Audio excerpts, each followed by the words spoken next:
Have you ever taken on a big new role or gotten a promotion and felt like an imposter immediately? I think it's a feeling a lot of people have, and they don't really let on that they're feeling that way. They do something good, you land the job, you pull off the big project, and then people start to tell you nice things and give you compliments.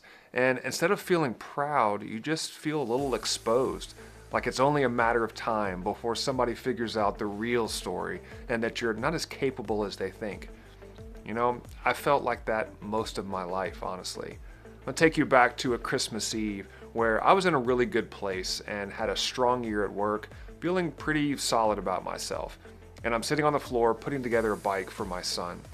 A work call comes in and it lands right in this one particular area where I'm a little weak. And somebody else hops on and just handles it in 5 minutes. And just like that, my entire mood was shot. In my head, that one thing erased the entire year of success. I felt like a fraud.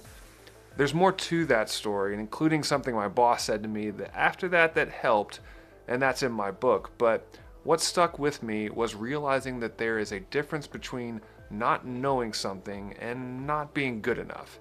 Those felt like the same thing to me at the time, and they're not. Not knowing a thing just means you're a person, because no one knows everything. And here's something that actually made me feel a little better at that time. That imposter feeling that shows up in and around 70% of people in this world, it's most common in the people that care a lot and hold themselves to a really high standard. So if that feeling is something you experience regularly, it's usually not because you're a fraud. Actually, it means that you really care about doing things well. The thing that's helped me with that imposter feeling over time isn't just receiving more compliments, because compliments kind of slide right off after you hear them. Somebody says you did a great job and you go, nah, they're just being nice.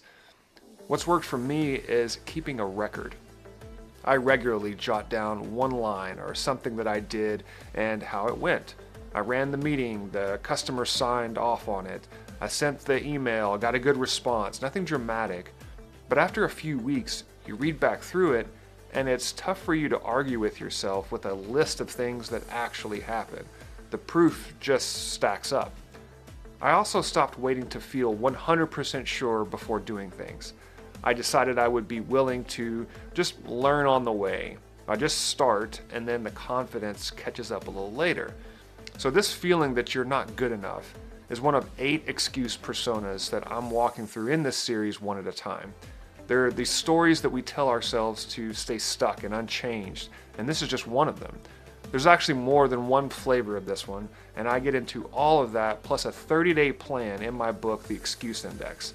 So keep following this series because you'll probably catch yourself in the next one.